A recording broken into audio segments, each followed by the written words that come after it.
Hey everyone, I'm Moira Forbes and welcome to The Takeaway. Joining me today is Anthony Castellana.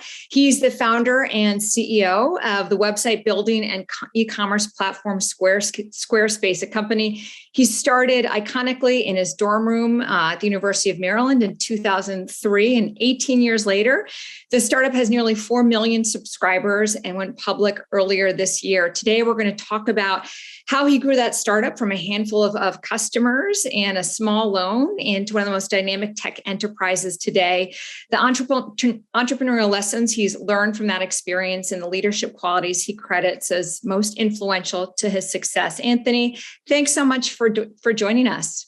Thank you for having me. A real pleasure.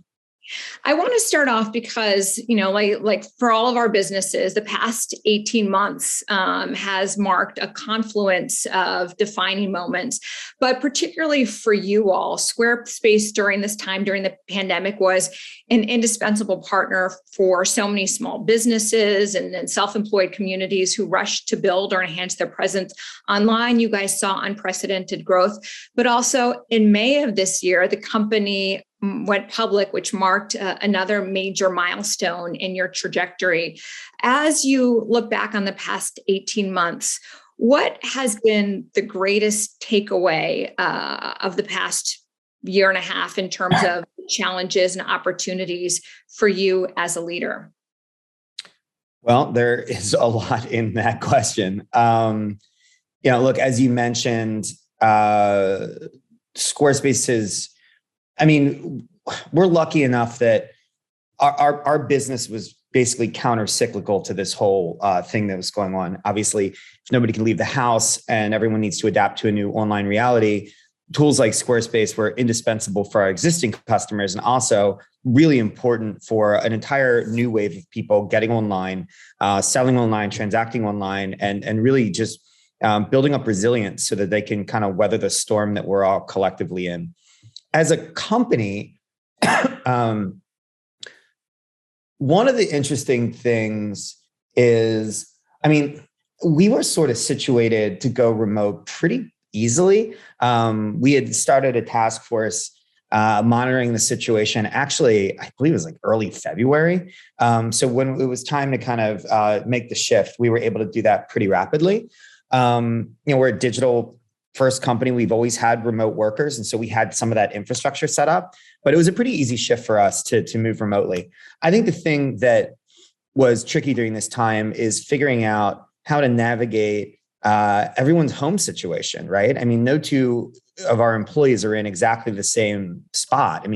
You have people who are younger at the beginning of their career, now living with their roommates all day, or you have people at different aspects of their lives now living with their wives and children, whereas they would have, the kids would have been in school and, people would have been at work during the day. So that presented an entirely new set of challenges. I think the being on these Zooms and Hangouts all day, it's not as energizing as it is being in person with people. And some of us in New York have returned to the office, and it's just so it's just so positive, kind of coming back and being face to face with people. We've allowed some people back with the requirement that everyone's vaccinated. So we continue to navigate it, but that's kind of a beginning.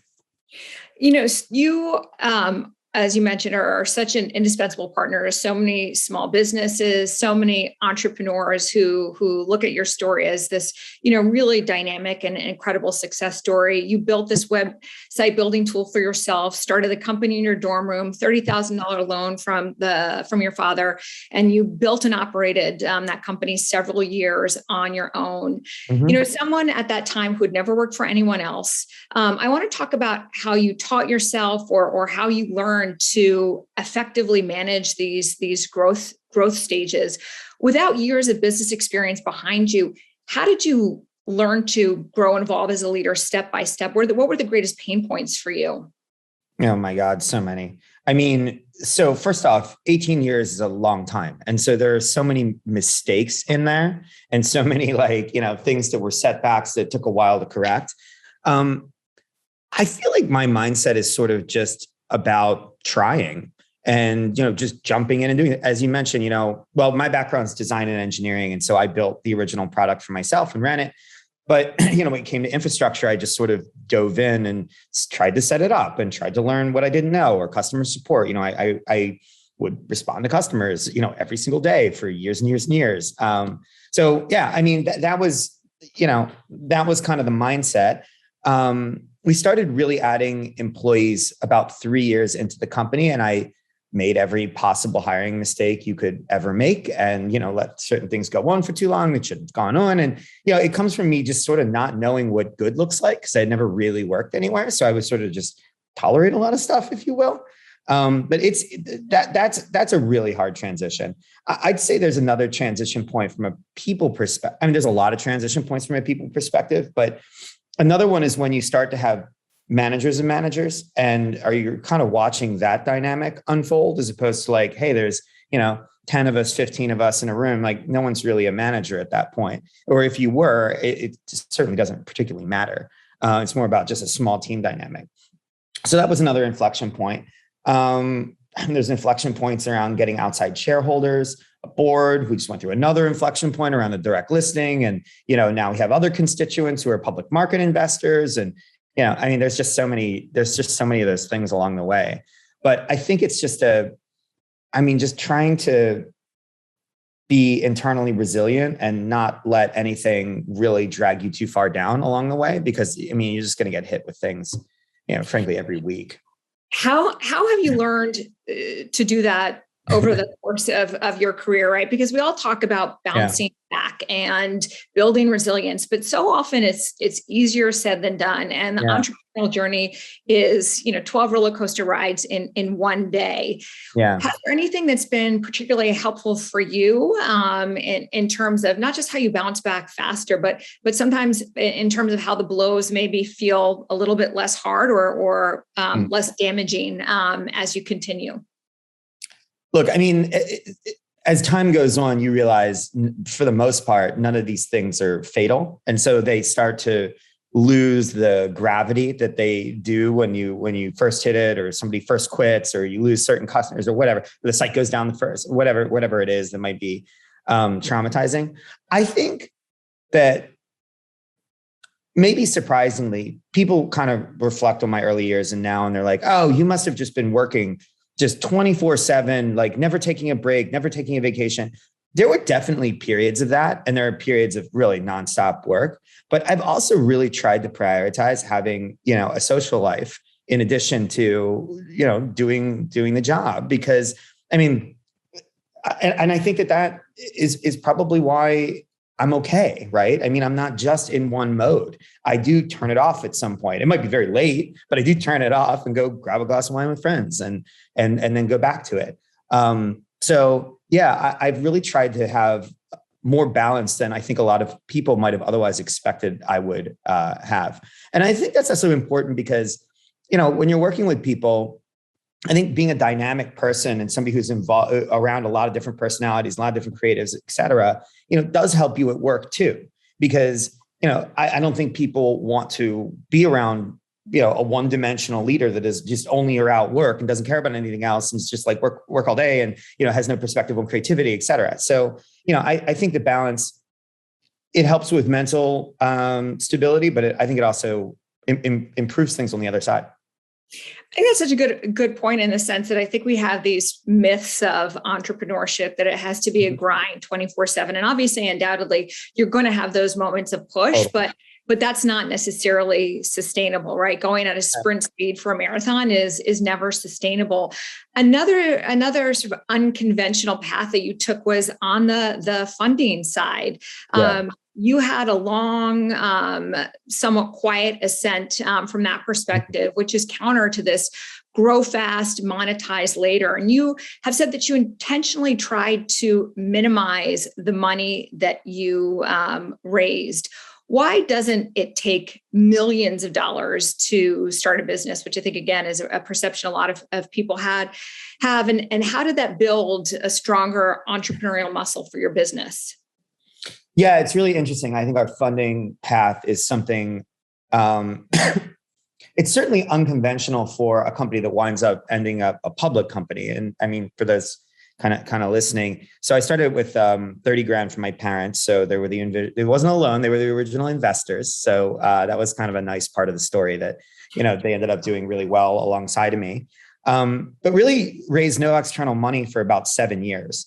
And then when we did raise external money in 2010 for the first time, it was a split between primary capital, which is money into the business, and some of it was what's called like secondary, which is just me selling shares to other investors, primarily because I didn't want to sell the entire company, but also felt that I didn't need to own really all of it. And all along the way, we've operated to pretty much cash flow break even up until a couple of years ago when we first became profitable. And I think that's always given us kind of a really strong position, because it was never that we had to go and chase another round, or there was a runway running out. And if the runway is running out, we're going to get into a negotiation that we're going to lose. You know, it's just a strong position for a business to be in. And I also think it helped hone really the product, because I was just kind of this mindset, like, if this is valuable, people can pay for it. And if it's not valuable, I might be doing something wrong. So it was this sort of lens on reality, and it attracted a certain sort of customer. And, it kept us sort of honest along the way. So yeah, very little primary funding raised into the business up until before we went public. Probably under $50 million ever really went into the business. And how is it possible? I guess, frankly, in the early years, I just kind of did a lot of stuff, right? I answered thousands and tens of thousands of customer support requests over years. I did manage the servers. Like when they would go down, I would go fix them. And I think the thing that's kind of interesting that you sort of touched on is all along this growth journey, I think that if something is a grind for too long, you will burn out. And so there is a necessary component of change built in. And that's a necessary component of the business really growing up, right? If the servers have gone down 50 million times and I don't have the infrastructure there, I will burn out unless we build a team and we share the responsibility and we build a muscle inside the company that can do that really well. So Squarespace is a long running exercise in building those muscles, which, hopefully prevent some level of burnout. When, you obviously need that sustained energy to be able to navigate these inflection points. And a lot of times, you brought up that there's these tensions involved, the need to grow, sometimes the tension when that comes with investors and the like. But the more successful a business becomes, oftentimes the quicker it needs to be able to evolve from what it may have been the original product. But that's also easier said than done. Switching gears and sometimes letting go of something that made you successful in the first place. You experienced that. You talk a lot about this moment in 2012 when you completely re-architected your entire platform. Many call that decision risky and radical. I'd be curious, was that something you saw as risky or radical? And what advice do you have for other leaders in terms of not just knowing when it's time to radically reinvent, but actually pressing the button and doing it?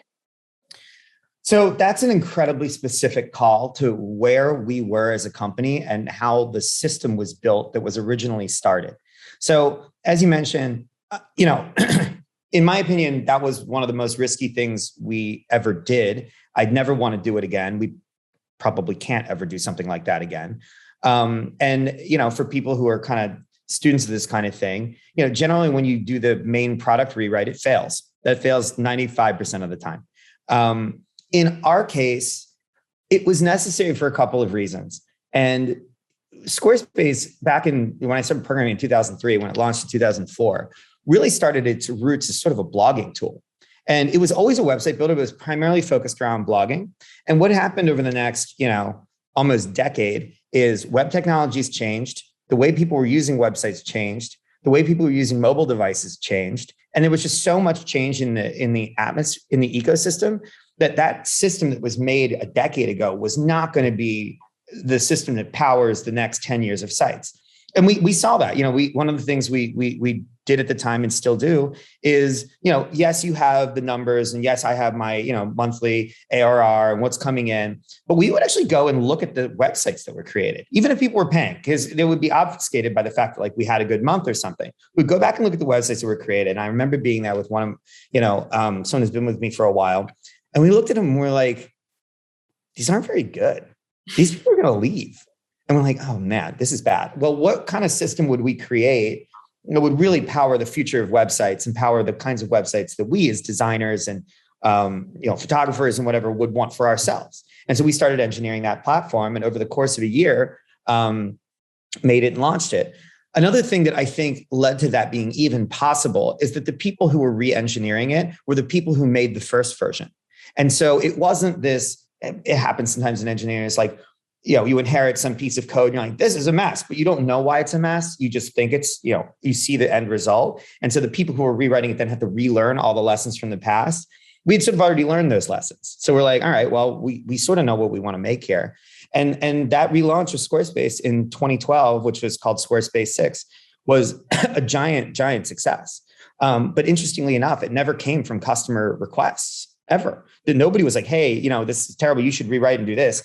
So sometimes the customer request can drive you, but other times you have to kind of know how you want the world to be and then do it. And then, of course, hopefully you were right. And then, you get validation by either the business growing or maybe you were wrong, and, it goes the other way. But we had at that point had a decade of experience making content management systems. So we weren't new to this. And again, the technological change in the landscape with browsers, hardware acceleration in the browsers for CSS, faster internet speeds, so that you could download bigger images and bigger websites, like all that stuff completely changed things.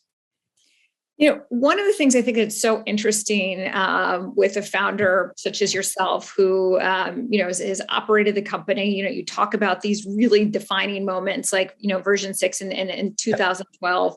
Yep. But one of the hardest things I think for a lot of entrepreneurs that I talk to who like to make things and build things, the really early building in the business, is to realize that as a business scales, you're making a company, sort of this grown-up company.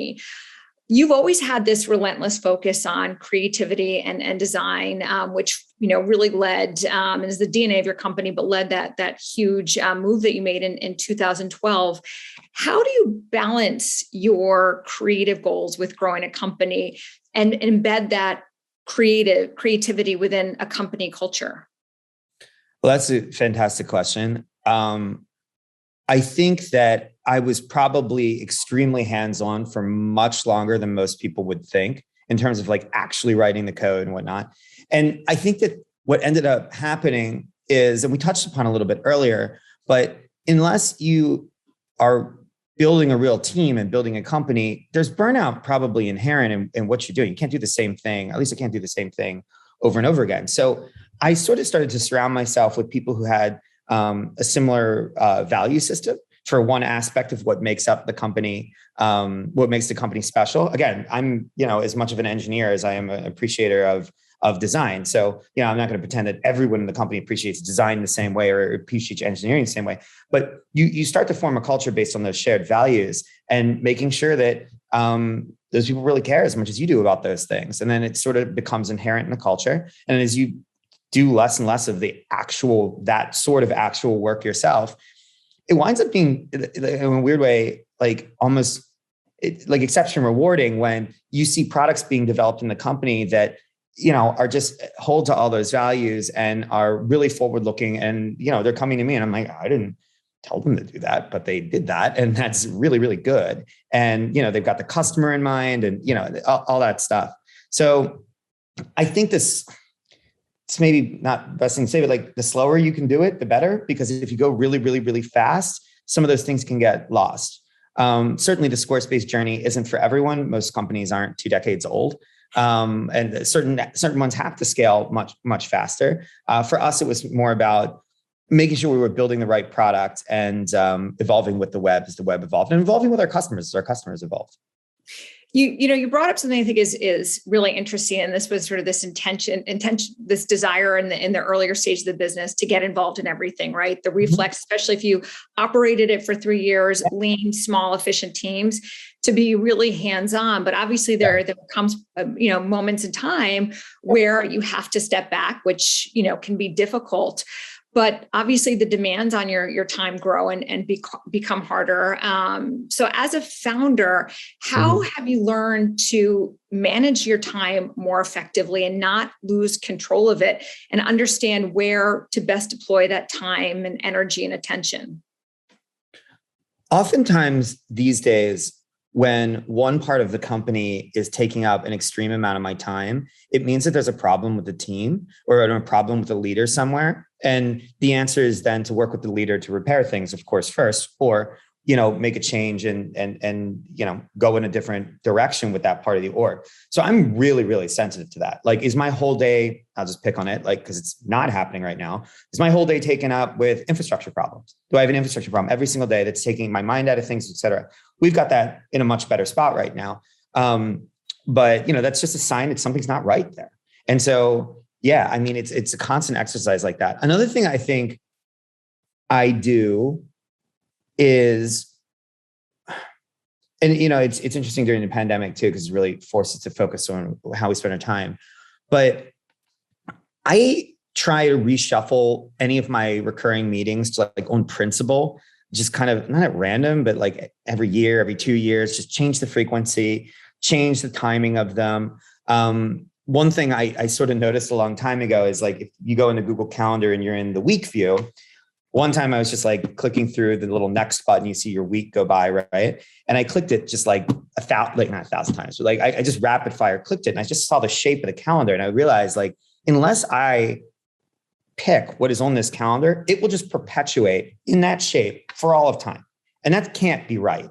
And so it's constantly reshuffling those things, making sure the team is right and trying to be aware of it and realizing that you can change things. I've been in situations with people where, inside the company, I'm like, why are you burning out? I have all these one-on-ones. I'm like, why do you have all these one-on-ones? They're like, it's the only way anything gets done around here. I'm like, you're in charge of that though. I didn't tell you to do that. That's strange. So, it's stuff like that to just try and be aware of where you're spending the time and why, and to take a little bit of agency over it and take a little agency over it. I think it's such a good point because you do have to, I think there's an intentionality, right, with our time that sometimes we can lose track of given just the chaos of our days. You've also talked a lot about this effort that you've made to declutter your life, right? And I think it's so interesting, sort of your focus on design and the way that you've taken that to your time in your time and how you allocate your energy. Can you talk a little bit about that? Yeah, a bit. I mean, I used to joke around that if there's such thing as a hoarder in the world, I'm like a de-hoarder. Like I just throw everything out. I don't know. Like, I mean, there's something about knowing where everything is and keeping things very simple and minimal where I think it frees up your mind. Like I don't spend my time like looking around for things. I know where everything is. And like, I don't spend time. It's just kind of how my brain is operated and how I'm organized. So, but it really, I think gives me time back and helps me focus. And that's kind of how I'm oriented.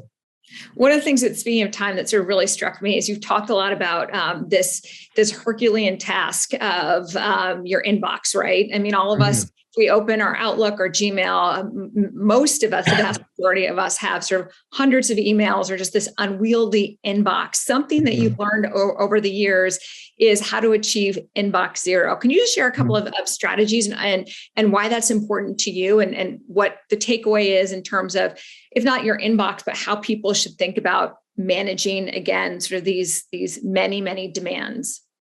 Yeah. So how I operate with email, my inbox and my to-do list is a very kind of important part of how I go about my day. You talk about inbox zero, but kind of one of the things we were talking about before with time management that I never really hear talked about. And by the way, it's not achievable in the same way as inbox zero. It's really calendar zero. Like how many days do you have calendar zero? Like that's pretty important because then you can get out of a defensive mode and into a mode where you're like, okay, what should I be doing with my time now? What proactive decision should I make? But onto the inbox side of things, I probably have 4 emails in my inbox right now. And I know that they all represent something that I'm blocked on or I'm blocking someone else on. And so what I try and do is I use the archive feature, right? And so if I don't need to do something with an email, I immediately archive it. If I need, you can always search for it later. If I need to do something, it stays in the inbox. That ends up being a to-do list. And I also write, like I have a little note to self app that, if I need to do something, I just do the inbox note to self, and then that becomes another item. So it's this interesting mix of things other people need from you or things you need to do yourself. And then if it's not something I need to act on, I just immediately put it onto the calendar. If it's a time-based thing, and then delete the item. I don't know how I would operate otherwise, because I would be blocking so many people from doing their jobs inside Squarespace if they were all sort of waiting on me for some email I forgot about. So it's a very important thing for me. Yeah, again, I love how like this how you reframe it, right? It's not necessarily an email list, but it's where are the bottlenecks, or where are the potential bottlenecks, and how do you move those forward? And I think that's a really interesting mindset shift that is helpful when so many of us, if you saw my inbox right now, struggle with.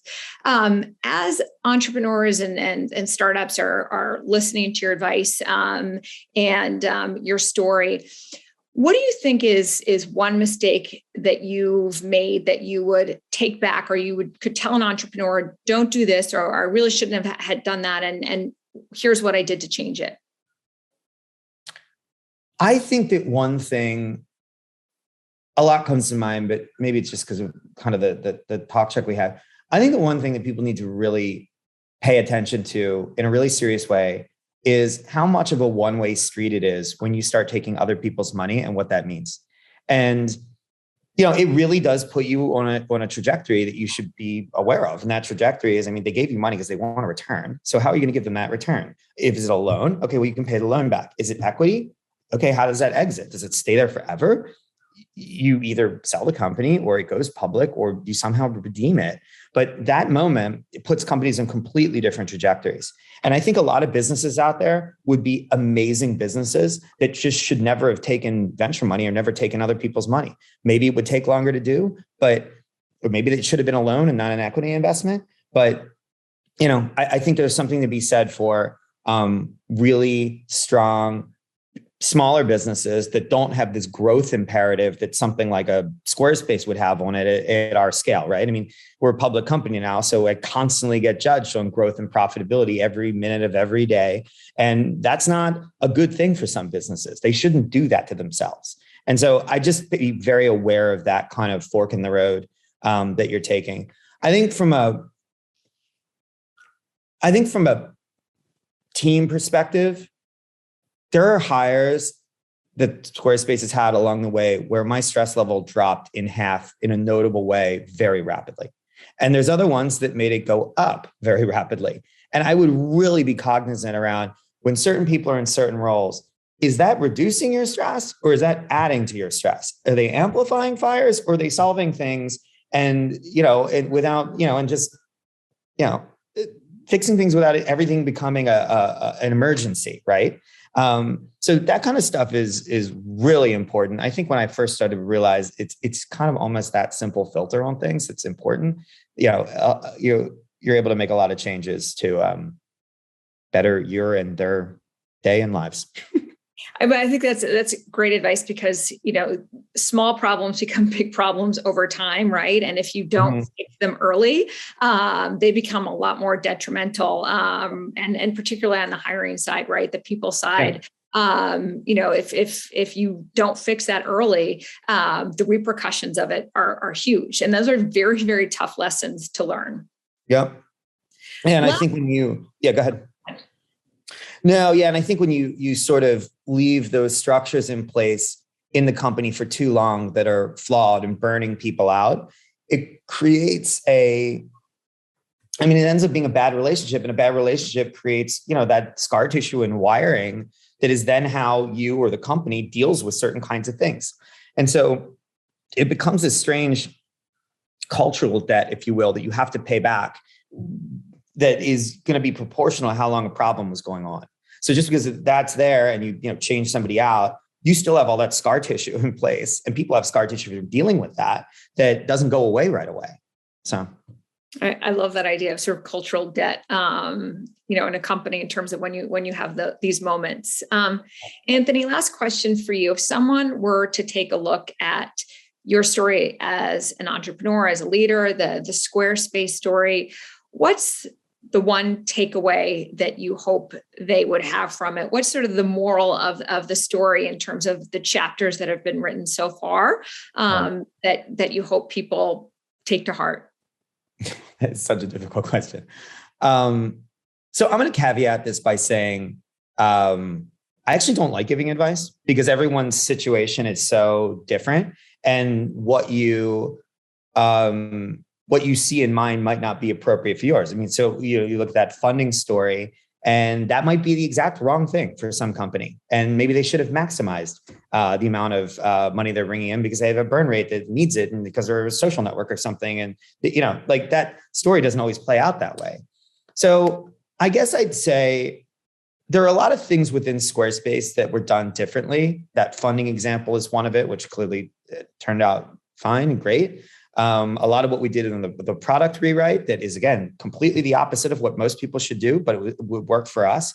And so I guess it's like kind of that arguing from first principles sort of thing. And it's like, just be really aware of your environment and don't do the like, oh, I just read this business school book and I'm just going to take all those things. That's now going to work for me. It might not. So everyone's story is completely different. Ours is, and all of our customers are. And so I just hope people would be sensitive to those and not feel like they have to do things a certain way just because it was done before that way. Well, I think even though you may not like giving advice, I think you give great insight. Everyone has different experiences, and it's never going to be an apples to apples situation. But I think if it can help someone think differently, or help them muscle through a particularly challenging moment in time, it can be invaluable. And Anthony, thank you so much for the great advice. Congratulations on all the momentum of the past year going public and the like, and we look forward to watching what's ahead. Thank you so much. Thank you for having me, and thank you for the thoughtful questions. And thanks to everyone for joining us. We look forward to seeing you here again next week.